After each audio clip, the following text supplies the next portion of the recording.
De volta com o nosso Visão Geral de hoje aqui pela Rede Família. Lembrando a você que o nosso Visão Geral, todo dia das 2 às 3 da tarde, com reprise à noite às 8h45. Só às segundas-feiras que o reprise é às 9 horas. Além de você ter essa oportunidade de acompanhar pelo satélite, de acompanhar pelos canais abertos, mas você pode também, caso queira, acompanhar pelo site redefamilia.com.br. É só clicar no ao vivo e você acompanha em tempo real. E também nossas entrevistas podem ser revistas depois no nosso canal no YouTube, que é Visão Geral com Alberto César. Deixei aqui uma pergunta na saída do break para o doutor Cardella. Alguma atitude que a Lava Jato já tenha tomado passaria por esse crivo, seria barrada ou alguém poderia ser enquadrado como abuso de autoridade? Diante da nova legislação desse projeto de lei, sem dúvida alguma, temos alguns casos. Por exemplo? Como exemplo, a exposição midiática de presos. Ou seja, a nova lei veda a exposição, seja do investigado, seja do condenado, seja daquele que foi preso preventivamente, a exposição midiática. Ou seja, porque, de alguma forma, a Constituição Federal do país, ele consagra o seu direito à intimidade, não é? O seu direito à sua privacidade, à sua honra. Então veja que há uma tendência de uma exposição, não é? De pessoas sendo presas, algemadas e sendo encaminhadas para sistemas prisionais após determinação judicial. Isso aí, muito bem. Então, vamos supor, então vamos pegar só esse exemplo aí. Você vê lá a pessoa sendo, entrando na casa da pessoa que de repente tem um mandado de prisão, uma prisão preventiva, alguma coisa assim, ou uma condução coercitiva, ela vai lá, ou algemada, às vezes eles vão com a mão para trás, devem estar algemados, enfim. E aquilo mostrado na televisão para todo o país. Então, isso já seria um abuso de autoridade, pela nova, se for aprovado efetivamente o projeto. Pela nova lei, inclusive, isso é crime, previsto uma pena restritiva de direito, uma multa, além das sanções administrativas e cíveis de indenização, não pelo Estado, mas sim por aquele também que cometeu aquela conduta. E no caso, quem é que paga essa pena? Quem assinou ali o mandado de prisão? No caso, seria um juiz ou um colegiado, sei lá. Dependendo da situação. Se o abuso de autoridade for de uma autoridade policial, ou seja, ou de um agente policial, de um servidor público, a competência seria de um juiz de direito. Se fosse de um juiz de direito, a competência pela prerrogativa do foro seria de um tribunal, por exemplo, Tribunal de Justiça. Muito bem. Mas aí, doutor Cardella, isso não vai inibir, de repente, algum magistrado de emitir um mandado de busca por receio da lei e talvez nós não fiquemos enfraquecidos sob o ponto de vista do cumprimento da lei? Seu argumento, não é essa sua colocação, é a colocação feita, inclusive, pela Associação de Juízes Federais, também dos procuradores do Ministério Público, enfim. Eu discordo porque, veja bem, qualquer conduta, seja ela do Estado, do agente estatal, seja da polícia, do Ministério Público, seja do próprio Judiciário, nós precisamos estar sempre amparados nas condutas legais. Ou seja, nós precisamos ter no Brasil sempre a obediência ao Estado, chamado Estado Democrático de Direito. O que é o Estado de Direito? O Estado de Direito é justamente se preservar e se cumprir as leis. Então nós não podemos jamais permitir e aceitar com qualquer tipo de justificativa que condutas apuratórias, investigatórias, passem por cima desses direitos, dessas garantias, chamadas garantias individuais e fundamentais, previstas na Constituição Federal. Mas tem tempo para tudo isso. Às vezes, se você for... tudo bem, eu sou sempre pela lei, sempre. Eu acho que nada tem que ser fora da lei. Mas há tempo para que todos possam estar atentos a todos esses detalhes. De repente, vaza alguma coisa do Ministério Público, de uma investigação, e aí a pessoa, por uma questão de seguir toda essa burocracia, de repente até foge, não tem mais como se... Por isso que o nosso investigador, nosso agente público, ele tem que ser o primeiro exemplo, o primeiro cumpridor das leis. Então, voltando em alguns exemplos práticos, quando você fala da Lava Jato, nós tivemos os vazamentos seletivos, Nós tivemos as prisões preventivas e temporárias, muitas utilizadas para que se fizesse delações premiadas. Nós tivemos alguns casos de vazamento de áudio proibidos porque já havia cessado a determinação judicial. Então, essa exposição dos áudios, veja bem, isso é extremamente já proibido pela lei. Mas o que nós temos como proibido da lei é apenas e tão somente para que eu possa justificar enquanto advogado na causa. Mas não existia e não existe de forma clara nesse país uma punição para aquele que deve ser o exemplo.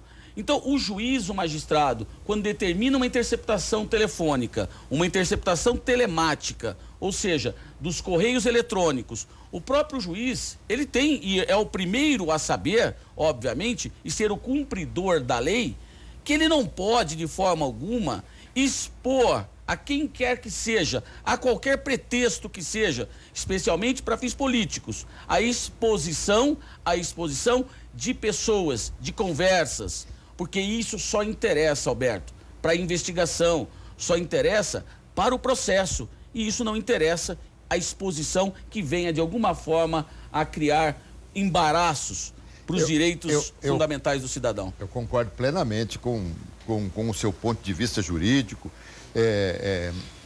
e acho, assim, da mesma forma que, só nos referindo, por exemplo, ao impeachment. O impeachment não é um julgamento baseado efetivamente nos fatos. O impeachment tem muita coisa de política, é um julgamento político, né? Tudo bem, baseado nos fatos segundo a ótica dos políticos. Agora, o que é inegável que tudo que aconteceu com a Lava Jato, isso caiu no agrado do povo. Uma questão assim, claro, temos que respeitar, sem dúvida, não podemos de momento algum, o direito de todas as pessoas precisa ser respeitado, o direito sempre. Mas é inegável que há um respaldo popular, e vamos citar aqui ao juiz Sérgio Moro. Eu quero te perguntar, você toma um café com o Sérgio Moro, assim, na boa, ou você é contra muitas atitudes tomadas por ele? Pelo jeito, sim. Não, eu acredito que o próprio papel da Lava Jato, dos procuradores da República, da Polícia Federal e do próprio juiz Sérgio Moro vem realizando um belíssimo trabalho. Ou seja, nunca vimos no país... Com excessos, no entanto.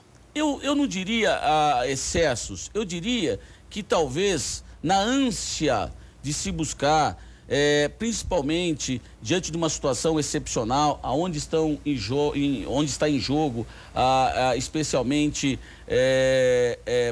poderosos políticos desse país, né? Poderosos empresários desse país, nós sabemos que a dificuldade de atuação da própria Polícia Federal, do Ministério Público, do próprio juiz Sérgio Moro, isso tem que ser reconhecida. Mas a competência deles e do juiz Sérgio Moro também não se discute. O que se discute é se há pretexto da busca da punição, e que todos nós queremos o fim da impunidade, nós queremos também o fim da corrupção, mas os fins não justificam os meios. Nós não podemos jamais. Nós tivemos sim algumas situações que são realizadas na Operação Lava Jato ao arrepio da lei penal brasileira, da lei processual e da Constituição Federal. E quem disse isso também, não é? Isso fica muito bem claro, são alguns ministros da nossa Suprema Corte. Ou seja, o próprio ministro Gilmar Mendes se posicionou nas últimas semanas de forma muito contundente. Ou seja, nós não podemos passar por cima de tudo na busca do fim da corrupção e da impunidade. Eu dou como exemplo para você uma situação... Os meios, nesse caso, não podem justificar os fins. Sim, justamente, os fins. Mas você veja a situação hoje de uma prisão após o julgamento de segunda instância.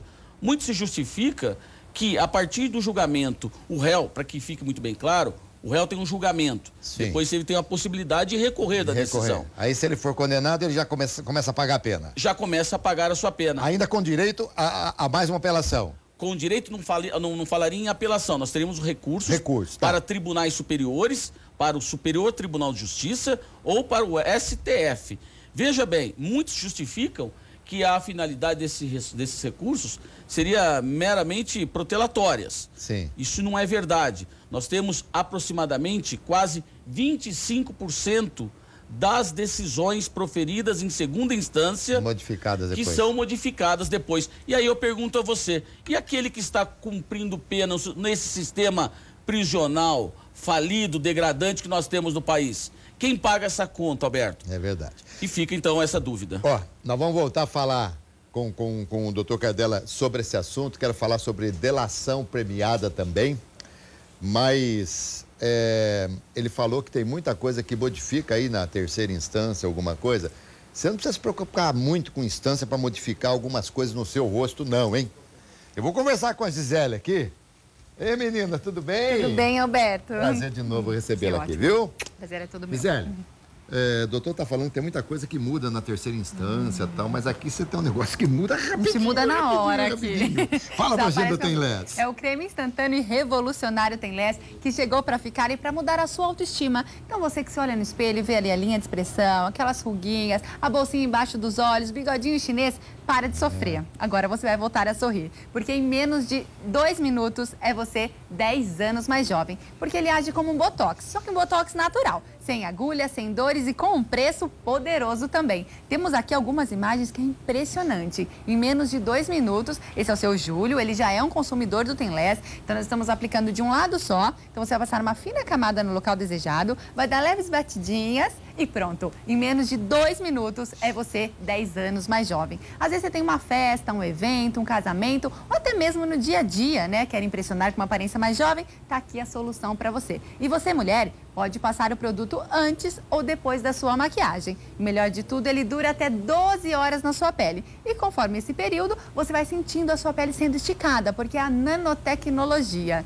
E você, homem, pode usar todos os dias, pois o uso contínuo retarda o envelhecimento da pele. Então, com isso, aquelas ruguinhas que iriam aparecer não virão mais e é você com um rosto muito mais jovem, né? Uma pele mais saudável. Olha a diferença já do seu Júlio. Mudando, hein? Que coisa! Olha que maravilha, olha, né? Olha a bolsa do lado direito aqui, olhando para o vidro do lado direito. A gente olhando aqui do lado esquerdo, como impressionante, mudou. Aí nós passamos aqui, nós abanamos, porque como é em estúdio, né? Sim. Tem que ser algo bem mais rápido. E olha a testa, desapareceu a linha de expressão. E nem precisou ir para a terceira instância, não foi? Já na primeira instância. Tá vendo? Ó? Já resolveu tudo, Em tá menos vendo? de 2 minutos a gente resolve. Você vai ficar livre de rugas, pé de galinha, essa bolsinha embaixo dos olhos, o bigodinho chinês, que principalmente a mulherada aí se incomoda demais. E olha aí a diferença, né? É muito impressionante. E para quem está acompanhando o nosso Visão Geral para todo o Brasil, desde o dia 1º de setembro, estamos em todo o Brasil. Você está acostumada já aparecendo no Brasil todo, mas eu estou agora aqui decolando com esse Visão Geral de todo o Brasil. Tem promoção para eles? Com certeza! Os 100 primeiros que ligarem para 0800 580 7700, você vai comprar uma caixa de Tenless com 50 sachês, vai falar que está assistindo o programa do Alberto e vai ganhar outra caixa inteiramente grátis de brinde. Mas tem que ligar agora, porque é só para os 100 primeiros essa promoção e o frete grátis para todo o Brasil. É isso aí, aproveita o intervalo. É isso mesmo. Aproveita o intervalo, vai lá, liga no 0800 580 7700, compra aí o seu Tenless, mas depois que você comprar, volte aqui para nos assistir, que eu tenho mais assuntos aqui para tratar com o doutor Cardella. Tá Obrigada, bom, gente? Alberto, até amanhã. Voltamos já.